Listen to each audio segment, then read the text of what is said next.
Hi, everybody. It's Easter week 2020, and I want to share with you how Jesus changed my life.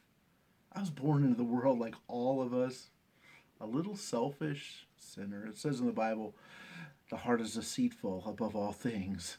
Who can know it? And I knew enough about the Bible as a little kid that I knew there wasn't anything in me that was going to get me into heaven. And so I remember talking to my mom about how I could know for sure I was going to heaven. We prayed, talked to Jesus beside my bed to trust in him. But between that age and 12 years old, I never really had a lot of confidence that I was going to heaven. But I remember at this little camp, we had a speaker speaking on Revelation. And that was an intense book for a 12-year-old. But he closed after all the accounts of monsters and dragons, he closed talking about someone who died in my place, the only perfect person that ever lived, Jesus.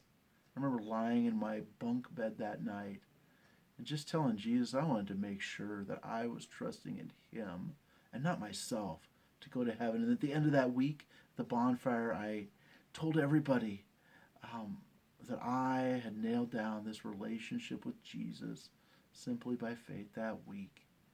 And that wasn't the end of the adventure, it was just the beginning. I sensed that God was calling me to ministry, but I was fighting him over it until I got to college.